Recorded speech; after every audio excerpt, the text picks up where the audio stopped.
Hi guys, I really should have videoed this from the beginning. When I was almost done, I realized I should have done that, but I thought it's still worth kind of walking you through this for those of you who are really new. This is for Royal Garden, and this is a different kind of stretcher bar than I usually use. This is one of the adjustment frames, and I usually use just a regular stretcher bar or an Evertight, which I love Evertights, and this is a very similar concept to Evertight, wherein it's got some things in the corner there that you can twist with a little wrench, and it'll spread these bars out to make this a lot tighter.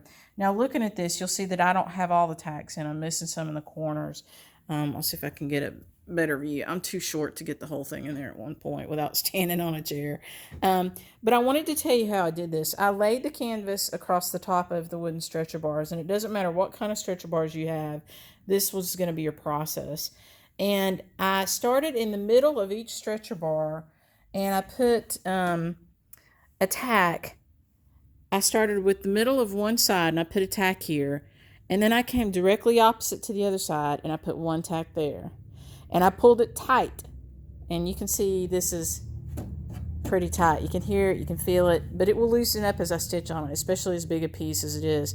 Okay, so I put one on one side, I came to the opposite side, and I put another one. Then I came down to the other two sides, and I put one here, and then I came up here and I put one here. Now at that point, I had one tack on all four sides, and when I was doing it, I was trying to kind of pull it pretty tight. Not, I wasn't hurting my hands or anything to do it, but I was pulling pretty tight with it. And then I went back to the side I started, and I put one on each side of that middle one. And so came out one on each side. And then I came to the opposite side, and I put one on each side. And I've got about an inch worth of space. Some are a little more, some a little less. You can see that's maybe a little more than an inch. But on average, about an inch. And then I came out to the other two sides, and I did the same. I went two on either side of the middle one. And again, I'm pulling it kind of tight as I'm doing it. I'm trying to keep it tight. And then I came back to the first side, and I put two more out to the sides. And then I came to the opposite side, and I did the same thing. And I worked my way around this whole thing doing that. Okay? Until I've gotten now to where I'm kind of close to the edge, and I'm going to finish putting those tacks in there. And this thing is pretty tight. And if you're using a normal stretcher bar that doesn't have this adjustment thing in the corner, you definitely want to try to get it as tight as you can, especially with a big piece, because with a piece this big, as you stitch on it, you're putting pressure on this canvas, and it's gonna loosen up some. And so if you've got regular stretcher bars, if you get to where your canvas is not tight like this, like it doesn't make this noise when you flick it, you probably need to tighten it up some. And that means you'll have to take your tacks out and pull them tighter. And you can do it one side at a time, and you really can just do, you might be able to get that done with just undoing two sides and pulling it tight if you've got some extra room like this on your stretcher bar.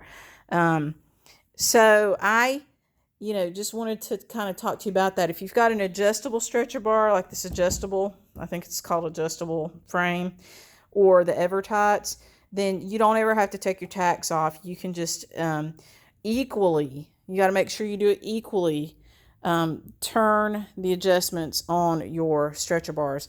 And if you do have the adjustable ones, you want to kind of do the same thing. You want to turn one turn here, and then go to the opposite and turn one turn there. You want to make your turns equally all the way around your stretcher bars if you've got adjustable ones. You don't want to just do it all on one side. You'll have your canvas really cattywampus, and you could end up having to have it blocked. But so I hope that helps you just with getting stuff set up. As I mentioned, mine's not done yet. I've got a few more to put in, like up there, down here. You can kind of tell where I made it to there and there. And then I will probably go with my little wrench and adjust this frame out to where it's even tighter than it already is. But it's tight enough right now to stitch on it. But see, I'm pushing down on it. For me, that's not as tight as I would like it to be.